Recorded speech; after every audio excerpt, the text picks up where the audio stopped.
آپ کا جو لقب ہے وہ ہے قطب المدار۔ قطب المدار کسے کہتے ہیں، قطب کسے کہتے ہیں، پہلے یہ سمجھیں۔ بحر المعانی کتاب کا نام ہے، اس کے اندر صاحب بحر المعانی لکھتے ہیں کہ قطب کون ہوتا ہے؟ قطب کا درجہ ولی کے درجے سے اونچا ہوتا ہے۔ قطب کا درجہ ولی کے درجے سے اونچا ہوتا ہے۔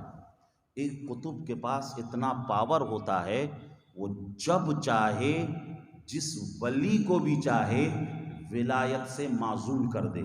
مطلب جب چاہے وہ جس ولی کی چاہے ولایت کو سلب کر لے، ولایت کو چھین لے۔ یہ مقام کس کا ہے؟ یہ قطب کا مقام ہے، یہ قطب کی شان ہے، یہ قطب کا پاور ہے۔ وہ جب چاہے جس ولی کی چاہے ولایت کو سلب کر لے، اسے قطب کہتے ہیں۔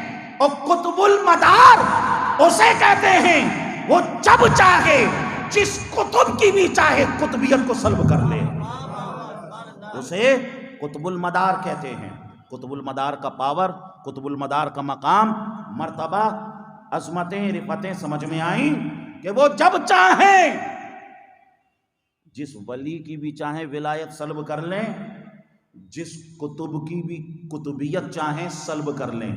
یہ مقام حضرت، یہ شان حضرت قطب المدار کی، ارے وہ ایک لمحے میں کسی ولی کی ولایت سلب کر سکتے ہیں، کسی قطب کی قطبیت کو سلب کر سکتے ہیں۔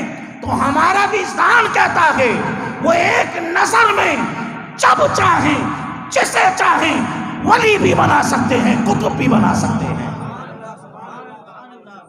وہ جب چاہیں جسے چاہیں ولی بنا دیں، وہ جب چاہیں جسے چاہیں قطب بنا دیں۔ یہ شان قطب المدار کی ہوتی ہے۔ اور قطب المدار کی کیسی شان؟ حضرت ابن عربی اپنی کتاب کے اندر اس بات کو نقل فرماتے ہیں کہ یہ جو عالم ہے، یہ عالم جو ہمیں محفوظ نظر آ رہا ہے، یہ قطب کی شان ہے، یہ قطب المدار کی شان ہے، یہ قطب کی شان ہے کہ یہ عالم ہمیں محفوظ نظر آ رہا ہے۔ عزیزان محترم، اور قطب کی کیا شان؟ قرآن شریف کی سورہ مزمل میں اللہ تعالیٰ نے ارشاد فرمایا یوم ترجف الارض والجبال وکانت الجبال کثیبا مہیلا۔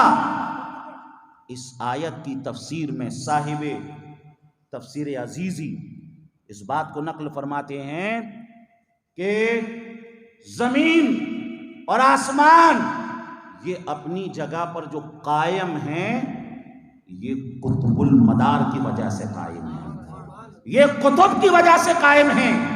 جس دن اس دنیا سے اللہ قطبوں کو اپنے پاس بلا لے گا، سمجھ لیجیے اس دن قیامت آ جائے گی۔ اس دن زمین اپنی جگہ پر نہیں رہے گی، آسمان اپنی جگہ پر نہیں رہے گا، شمس و قمر اپنی جگہ پر نہیں رہیں گے، ستاروں کے کمکمے اپنی جگہ پر نہیں رہیں گے۔ عزیزان محترم، ساری کی ساری کائنات درم برم ہو جائے گی۔ عزیزان محترم، یہ جو قائم ہے صرف قطب کی وجہ سے قائم ہے، اللہ کے ولی کی وجہ سے قائم ہے۔ عزیزان محترم، تو یہاں سے بھی ہمیں قطب کا مقام اور مرتبہ سمجھ میں آیا۔ اور ایک قطب کی شان یہ ہوتی ہے کہ سمجھ لیجئے اس کی نظر 16 عالموں پہ رہتی ہے۔ الدر المنظم فی مناقب غوث اعظم کتاب کا نام ہے، اس کے اندر یہ بات نقل ہے کہ ایک قطب کی نظر 16 عالم پر رہتی ہے۔ جیسا عالم ایک ہم یہ دیکھ رہے ہیں، ایسے 16 عالم ایک قطب کی نگرانی میں رہتے ہیں۔ عزیزان محترم، یہاں سے آپ کو سمجھ میں آیا ہوگا ایک قطب کی شان، ایک قطب کا مقام۔ اور اسی کے ساتھ ساتھ صاحب مطلع الفنون اس بات کو نقل فرماتے ہیں کہ ایک قطب جس طریقے سے تصرف اپنی زندگی میں کرتا ہے، اسی طریقے سے تصرف وہ اپنی وصال کے بعد بھی کرتا ہے، وہ اپنے انتقال کے بعد بھی کرتا ہے، یعنی جس طریقے سے وہ فیض اپنی زندگی میں پہنچاتا ہے اسی طریقے سے اپنے وصال کے بعد بھی فیض پہنچانے کی اس کی صلاحیت ہوتی ہے۔